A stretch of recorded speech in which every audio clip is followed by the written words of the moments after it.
안녕하십니까? 은혜로운 찬양 감사합니다. 아름다운 찬양이죠. 이 찬양은 우리에게 힘을 줍니다. 특별히 용서할 수 있는 힘을 주어서 감사합니다. 오늘 말씀의 제목은 용서하라입니다. 용서하라. 요절은 마태복음 18장 35절 말씀을 저와 여러분이 같이 한번 읽어보겠습니다. 시작.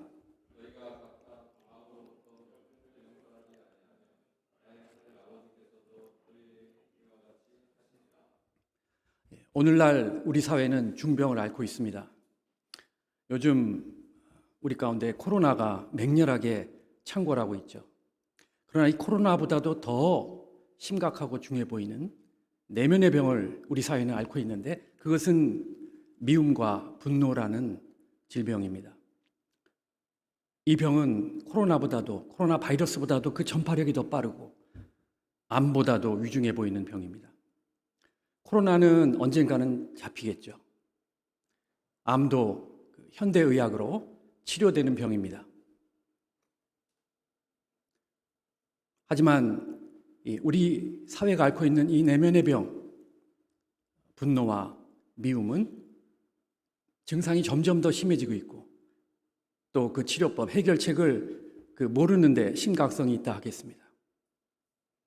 국민은 먹고 살기 힘들다고, 경제가 어렵다고 국가를 비난하고, 국가는 코로나를 퍼뜨렸다고 교회를 비난하고, 교회는 억울하다, 우리는 잘하고 있었다며 다른 교회를 비난합니다.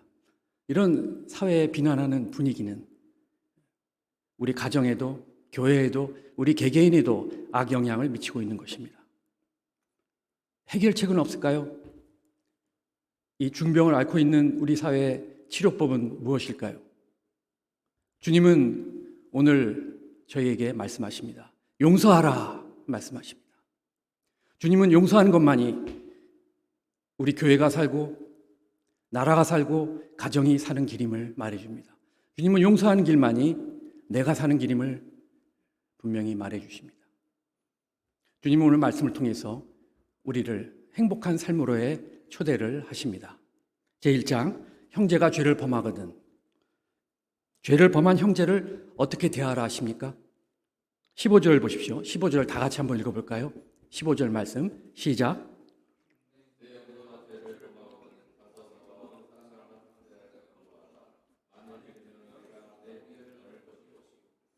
남의 허물을 들춰내고 정죄하는 일은 조심해야 됩니다.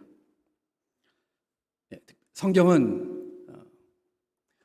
내 눈 속에 있는 들보를 먼저 빼라, 형제의 눈 속에 있는 티를 먼저 빼기 전에 너의 들보를 빼라 하십니다. 그럼에도 불구하고 죄 지은 형제를 우리가 도와줘야 할 때가 있습니다. 여기서 죄를 범했다고 하는 것은 형제 상호 간에 그 윤리적인 죄를 범한 것을 말합니다. 심각한 죄를 범하고도 회개하지 않는 경우를 말하죠. 어떤 경우냐면 재산상의 손해를 끼친 경우나, 또 근거 없이 거짓말로 음해하거나, 또는 음란한 음행, 또 우상숭배 등등이 해당되겠습니다. 지난 말씀에서 형제를 실족시키지 않게 하기 위해서는 자신의 잘못을 철저하게 다루도록 했다면, 여기서는 형제가 죄를 범한 경우에는 신중하게 단계적으로 다루라고 하는 것입니다. 처음에는 개인적으로 권면하고 공개적으로 발표하지는 말아야 합니다. 소문이 나버리면 신앙생활하기 어렵기 때문이죠. 한 사람의 죄에 대해서 매우 소중하고 또 신중하게 접근하라는 것입니다. 단번에 해결을 보고자 서둘러도 안 됩니다. 또 부담스럽다고 적당히 타협해버리거나 놔둬버려도 안 됩니다.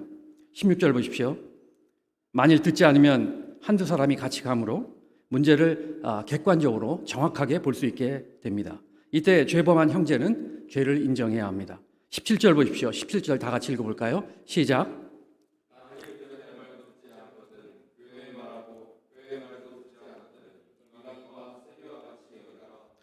객관적으로 사실이 드러났는데도 자신의 죄를 인정하지 않고 반발하고 대적하면 문제를 크게 일으킬 수 있게 됩니다. 그러면 교회의 이름으로 대처할 수 있습니다. 그렇게 하는 목적은 어디까지나 형제가 회개함으로 죄에서부터 돌이키고 그 형제를 살리고자 하는데 목적이 있는 것입니다. 18절 보십시오. 18절 말씀도 다 같이 읽어볼까요? 시작.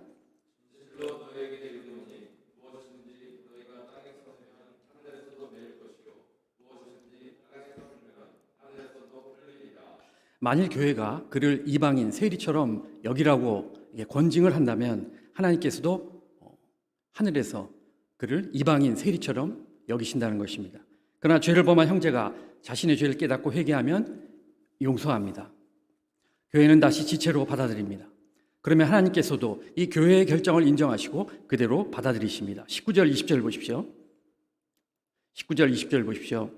이러한 중요한 문제를 앞두고 예수님은 어떻게 하라고 하십니까? 먼저 기도하라고 하십니다. 무엇보다도 합심 기도를 하라고 하십니다. 기도를 통해서 하나님의 인도하심을 받으라는 뜻이죠. 합심 기도를 통해서 이 형제의 마음을 부드럽게 하고 죄를 깨닫고 회개하도록 돕는 것입니다. 그 형제를 얻는 데 목적이 있는 것입니다. 그럴 때 성령의 그릇이 이루어지고 교회 공동체가 하나가 되고 이전보다 더 사랑하게 되니 하나님의 임재를 체험하게 될 것입니다. 제2장 형제를 용서하지 아니하면, 그때의 말씀을 듣고 있던 베드로가 예수님께 나와서 질문했습니다. 21절을 보십시오. 21절 다 같이 읽어볼까요? 시작.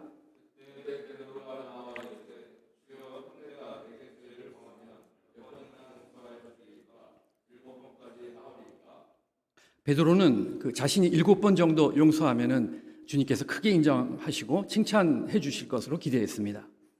용서하는 문제에 있어서도 다른 제자들보다 한 발 앞서서 기선을 제압하고 수제자 자리를 굳히고자 했던 것 같습니다. 당시 랍비들도 사람의 죄를 3번까지는 용서하라 하셨습니다. 우리말에도 3~4번이라는 말이 있는 것처럼 말이죠. 그러자 예수님 무엇이라 말씀하십니까? 22절 보십시오.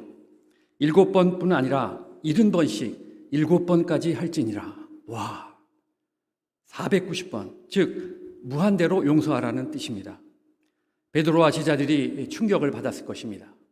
왜냐하면 자신들은 옆에 형제를 용서하는데 단 한 번 용서하는 것도 너무나 힘들었기 때문입니다. 이처럼 용서의 개념이 없는 제자들에게 이 용서를 깨닫도록 주님은 알기 쉽게 비유로 말씀하십니다. 23절 보십시오. 23절 말씀을 다 같이 읽어보겠습니다. 시작.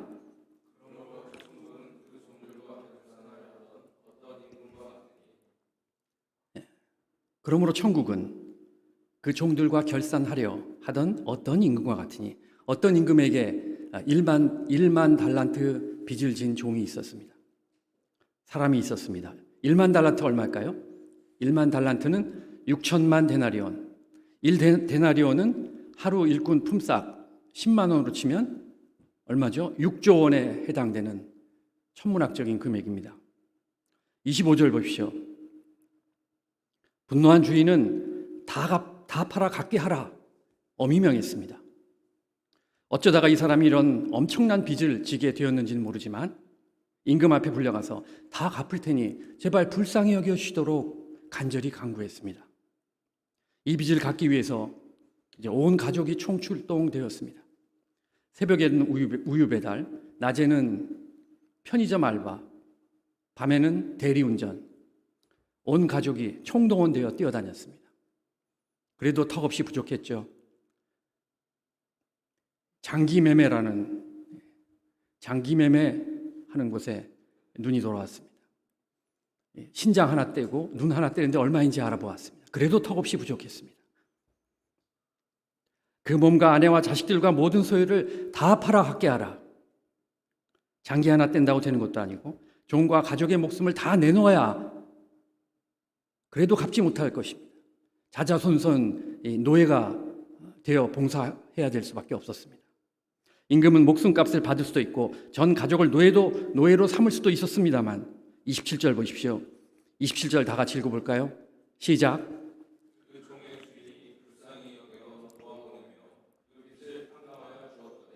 자신의 잘못을 진심으로 뉘우치고 어찌든지 대가를 지불하려는 그 모습을 불쌍히 여긴 임금은 그 사람의 모든 빚을 탕감해 주었습니다. 내가 너의 모든 빚을 탕감하노라. 임금은 그 빚을 다 탕감해 주었을 뿐 아니라 완전한 자유를 선포했습니다. 이 얼마나 크고 놀라운 사랑입니까? 28절에 30절 보십시오.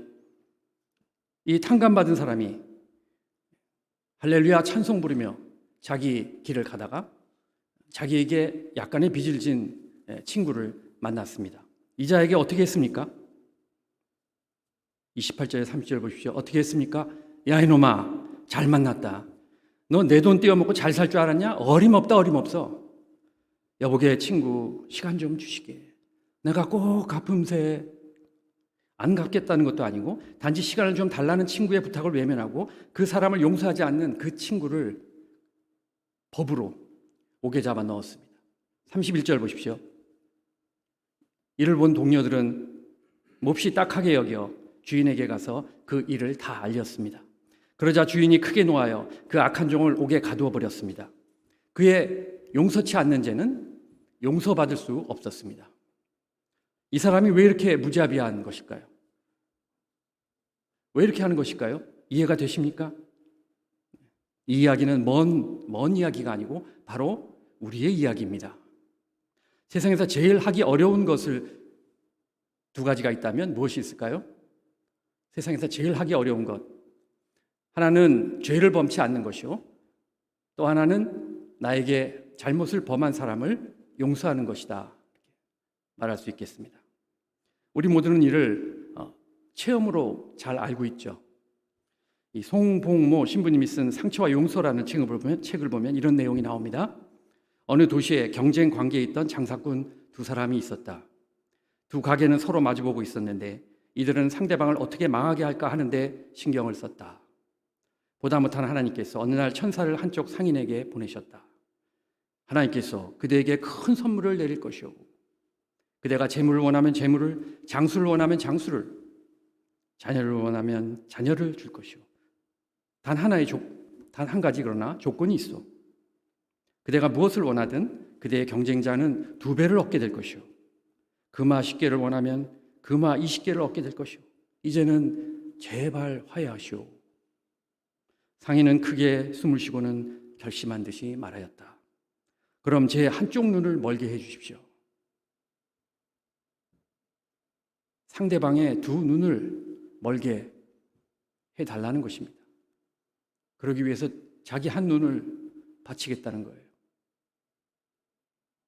우리 인간은 본성이 죄악되어서 용서한다는 것이 쉽지 않습니다. 특히 우리나라 사람들이 그러하죠. 용서하기보다는 미움과 분노로 이 2배로 갚아줍니다. 우리 민족의 뿌리 깊은 죄 문제입니다. 상대방이 잘 되는 꼴을 보지 못합니다. 이웃이 땅을 사면 배가 아픕니다. 요즘 이런 우리 민족의 죄 문제가 점점 더 심화되고 있습니다. 가진 자와 못 가진 자가 서로 싸우고 젊은 세대는 기성세대를 욕을 합니다. 좌우가 나눠져서 서로 끝없이 대립하고 있습니다. 특히 코로나 사태로 교회가 원망을 집중 포화를 맞고 있습니다. 이런 영향을 받아서 가정에서는 남편과 아내가 갈등하고 부모와 자식이 갈등합니다. 교회에서는 교회 구성원끼리 갈등합니다. 특히 이 가까운 사람을 용서하지 못해서 괴로워합니다. 어느덧 우리나라 행복 지수는 점점 낮아지고 있고 OECD 국가 중 자살률 1위는 16년째를 고수하고 있습니다. 어떻게 해야 이 문제를 해결할 수 있을까요? 어떻게 해야 한단 말입니까? 주님은 용서하라 말씀하십니다. 우리가 어떻게 용서할 수 있을까요? 첫째, 주께 받은 바 은혜를 붙들 때 용서할 수 있습니다. 본문으로 다시 돌아가 보겠습니다. 23절을 다시 보십시오. 다시 한번 다 같이 읽어볼까요? 23절 시작.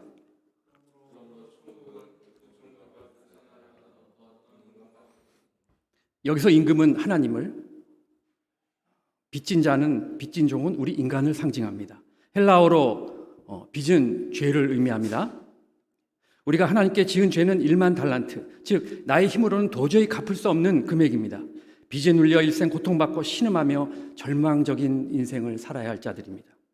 죽으면 죄의 대가로 심판을 받아야 했습니다.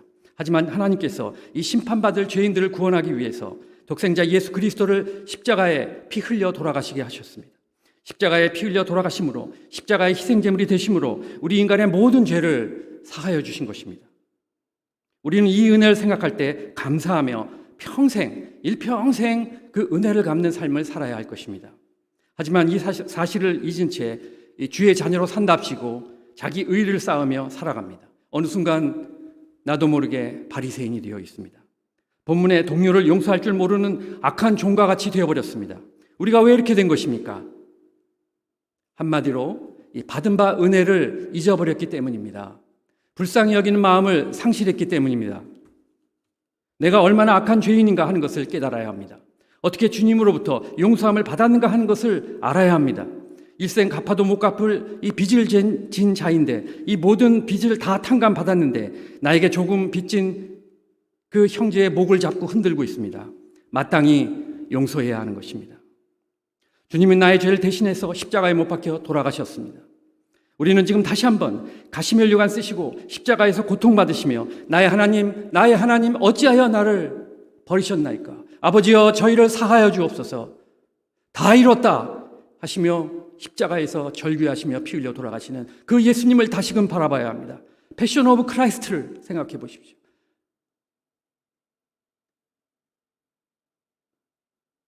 가시면류관 쓰시며 피 흘리시고 십자가에서 고통받으시는 그 예수님의 모습을 다시금 바라봐야 합니다. 주님의 용서의 사랑을 생각할 때 내가 용서하지 못할 사람이 누구란 말입니까? 은혜가 넘칠 때 우리는 용서할 수 있습니다.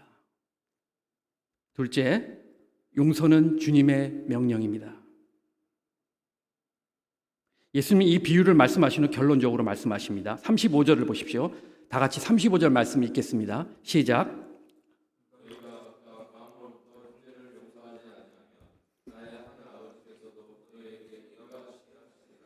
이 말씀은 하나님의 크신 용서의 사랑을 덧입은 자가 다른 형제를 마땅히 용서해야 함을 말해줍니다. 주님은 성경 여러 군데에서 명령하십니다. 골로새서 3장 18절, 주께서 너희를 용서한 것 같이 너희도 그리하고, 에베소서 4장 32절은 말합니다. 서로 친절하게 하며 불쌍히 여기며 서로 용서하기를 하나님이 그리스도 안에서 너희를 용서한 것 같이 하라. 마태복음 6장 15절, 너희가 사람의 잘못을 용서하지 아니하면 너희 아버지께서도 너희 잘못을 용서하지 아니하시리라. 용서는 주님의 명령입니다. 나를 위하여, 나의 가정을 위하여, 우리 교회를 위하여, 우리 나라를 위하여 용서하라 하시는 주님의 그 명령의 말씀을 순종해서 우리는 모두는 용서의 잔을 마셔야 하는 것입니다. 셋째, 내가 살기 위해서 용서해야 합니다. 뭐라고요? 내가 살기 위해서 용서해야 합니다. 용서하지 못하면 본문의 악한 종처럼 내가 다시 감옥에 갇히게 됩니다. 미움, 분노, 시기, 절망이라는 감옥에 꽁꽁 갇히게 됩니다. 용서하지 않으면 나도 용서받지 못합니다. 용서하지 않는 길은 서로 망하는 길입니다. 내가 살기 위해서 용서해야 합니다. 또 용서하지 않으면 병이 생긴다는 사실을 알고 계십니까? 이는 의학적으로, 과학적으로 이미 다 증명된 사실입니다. 저에게 이제 찾아오는 환자 중에요, 가슴이 아프다, 배가 아프다, 머리가 아프다, 소화가 안 된다, 증상들을 호소하면서 오는 환자들이 있는데요, 검사를 다 해보면요, 이상이 없는 경우도 상당히 있습니다. 어떤 경우는 아무리 약을 써봐도 낫질 않아요. 그럴 때 이제 신경안정제, 항우울제 살짝, 길게 쓰면 안 되고 살짝 이렇게 써볼 때 환자는 드라마틱하게 나았다 이렇게 말하는 경우가 있습니다. 이는 뭘까요? 누군가를 용서하지 못해서 생긴 화병인 것입니다. 용서하지 못할 때 각종 질병이 생기고 암이 생기고 자신의 질병이 악화되는 것을 봅니다. 용서하고 감사하고 찬송하는 생활을 할 때 면역이 올라가고 건강한 삶을 살게 될 것입니다. 이 샌디에고의 한 암 전문 의사는 이 말기 암 환자들을 전문적으로 치료했습니다. 이분은 처음 환자를 만나면 용서하셨나요? 이렇게 질문한다고 합니다. 환자가 이상한 눈으로 쳐다보겠죠. 그러면 의사는 용서에 대해서 설명합니다.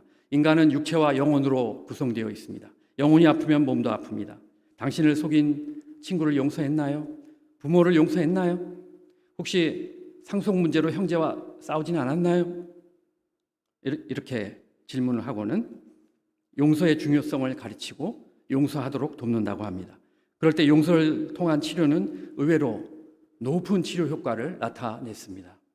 용서했을 때 몸의 면역력이 올라갔고 5년 생존이 무려 54%에 달하는, 말기암 환자인데 54%에 달하는 놀라운 결과를 얻었습니다.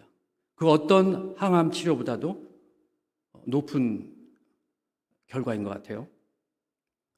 이 시간 용서함으로 치료 안 받는 저와 여러분 되시길 기도합니다.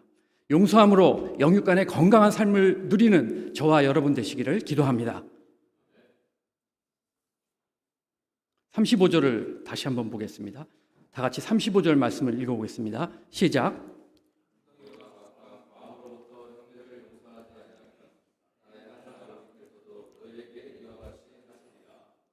네, 본문에서 주님은 마음으로 형제를 용서하라 했습니다.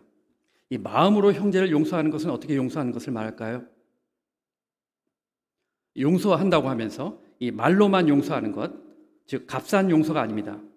이 많은 사람들이 자신을 용서했다고 하면서요, 자신은 그동안 누군가를 용서하지 못했다가 용서했다 이렇게 말하면서요, 값싼 용서에 머물러 있습니다. 이 나를 아프게 한 사람에 대해서 그럴 수도 있지, 이해한다 하면서 서운한 감정이, 앙금이 그대로 남아 있습니다. 같은 상황이 되면 예전에 그 상처가 되살아나 더 크게 화를 내며 반응하게 됩니다. 이런 것은 값싼 용서입니다. 어떤 아내가 남편에게 심한 말로 또 행동으로 깊은 상처를 받았습니다. 용서할 수 없어서 괴로운 나날을 보냈습니다. 그러다가 말씀을 통해서 용서하라 하는 주님의 음성을 듣고 용서를 결심했습니다. 용서했다고 생각했습니다. 심지어 소감 발표도 했어요. 할렐루야 아멘 한마디, 남편을 용서했습니다. 그런데 똑같은 상황이 발생하니까 이 과거의 기억이 되살아나며 남편에 대한 미움과 분노가 2배로 치밀어 올라오면서 폭발합니다. 이건 뭡니까? 이것은 마음으로부터 용서한 것이 아닙니다. 입으로, 머리로만 용서한 것이겠죠. 이 값싼 용서가 아닌 값진 용서, 이 마음으로부터 용서를 해야 합니다. 마음으로부터 용서한다는 것은 그러면 어떻게 하는 것을 말할까요?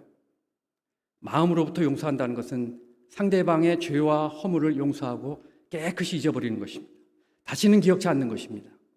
심지어 내가 그거 상처받았고 그것을 용서했다는 그 사실조차 잊어버리면 완벽합니다.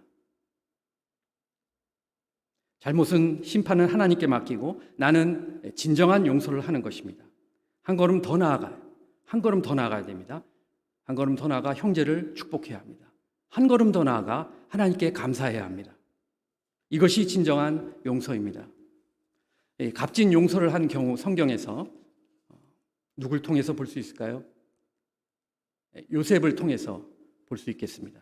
요셉의 아름다운 생애가 우리에게 잔잔한 감동을 주지 않습니까? 하지만 요셉의 전반부 인생은 고난의 연속이었죠. 아버지 야곱의 사랑을 받은 것뿐인데 형들이 미워하고 시기하고 질투하다가 요셉을 종으로 팔아버렸습니다. 보디발 여사의 유혹을 물리쳤는데 감옥에 갇혔습니다. 술 맡은 관원장에게 은혜를 베풀었는데 강간무소식이었습니다. 이런 상황에서 이 감옥에서 이 어린 요셉이 얼마나 힘든 시간을 보냈을까요? 하나님을 신뢰할 수 있었을까요? 총리가 된 이후에 우리 같으면 무엇보다 먼저 복수를 생각했을 것입니다. 그러나 요셉은 끝까지 하나님을 믿고 신뢰했습니다. 하나님의 용서의 사랑을 덧입었을 때 형들을 온전히 용서할 수 있었습니다. 창세기 45장 4, 5절, 형님들 나를 팔았다고 근심하지 마십시오. 하나님이 생명을 구원하시려고 나를 당신들보다 앞서 이곳에 보낸 것입니다. 창세기 50장 19에서 21절, 두려워 마소서 내가 하나님을 대신하리이까 염려하지 마세요. 복수는 처벌은 하나님이 하는 것이요 나는 형님들을 용서했습니다. 내가 당신들과 당신들의 자녀들을 기르리이다. 요셉은 형들을 마음으로부터 용서했고 정착해서 잘 살도록 도왔습니다. 이 요셉의 용서의 사랑, 그것에 기초해서 이스라엘의 12지파가 굳게 서게 되었습니다. 또한 이제 손양원 목사님에게서 배웁니다. 용서에 관한 수많은 예화가 있지만 용서의 대표는 손양원 목사님의 용서인 것 같습니다. 자기 아들 죽인 공산당원을 용서했죠. 사형 선고를 받고 죽음 직전에 있던 그를 양아들 삼았습니다. 하나님께 나아가 10가지 감사를 했습니다. 이처럼 값진 용서, 참된 용서는 형제를 용서하고 축복하고 하나님께 감사하는 것입니다. 그러면 하늘로부터 이 축복의 문이 열리게 될 것입니다. 진정한 용서, 값진 용서를 한 사람은 여기서 끝나면 5% 부족합니다. 자신에게 상처를 준 사람을 용서할 뿐만 아니라 한 걸음 더 나아가서 자신에게 상처받은 사람을 위해서도 용서를 구해야 할 것입니다. 누군가 나로 인해 상처받고 나를 용서하지 못해서 힘들어하고 있다는 사실을 알고 계십니까? 잘 몰랐죠? 사실입니다. 주로 나의 가까운 데 있습니다. 나의 동역자일 수 있고 나의 자녀일 수 있고 나의 양일 수 있습니다. 내 주변에 나로 인해서 상처받은 사람에게 또한 용서를 구합시다. 용서를 구한다는 이 카톡을 보내면 좋을 것 같아요. 저는 이제 과거 외과 레지던트 하면서 평생 얻어먹을 욕을 그때 다 얻어먹었습니다. 그런지 그 이후에는 욕을 별로 얻어먹지 않았어요. 그때 다 얻어먹었기 때문에. 욕먹으며 하루를 시작하고 욕먹으며 하루를 마쳤습니다. 그때 저를 유난히 괴롭히던 이 윤씨 성을 가진 두 교수를 용서하지 못했습니다. 윤여규, 윤충 교수님. 외과 레지던트를 그만두려고 했습니다. 아주 윤씨라면은 지긋지긋했습니다. 그 무렵 주님께서 저에게 윤영란 자매님을 동역자로 보내주셨습니다. 동역자 위로와 권면으로 이 윤씨성을 가진 두 교수를 용서할 수 있었고 외과 수련을 끝까지 마칠 수 있었습니다. 경희의대 외과를 위해서 기도할 수 있었습니다. 지금 윤씨 너무 좋아요. 요즘은 정치인들을 용서할 수 없었습니다. 국민을 둘로 나누어 싸우게 하고 자신들은 이득을 취하는 행태에 이 미움과 분노가 치밀어 올랐습니다. 그럴 때 영적으로도 참으로 힘들었습니다. 오늘 말씀을 통해서 용서해야 함을 배우게 되었습니다. 요셉처럼 모든 것을 다 하나님께 맡기고 저는 마음으로부터 용서, 참된 용서를 하겠습니다. 말씀 준비하면서 너는 지금까지 살면서 누군가에게 상처 준 일이 없느냐? 하시는 주님의 질문을 듣게 되었습니다. 이 시간 제가 상처를 준 분들께도 용서를 구합니다.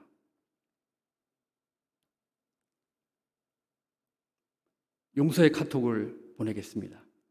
결론적으로 예수님은 우리에게 용서하라 말씀하십니다.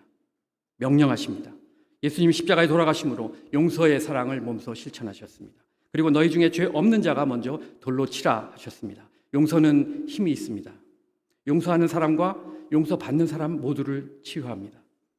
우리가 마음을 열고 받아들이면 이 용서는 세상을 바꿀 수 있는 힘이 있습니다.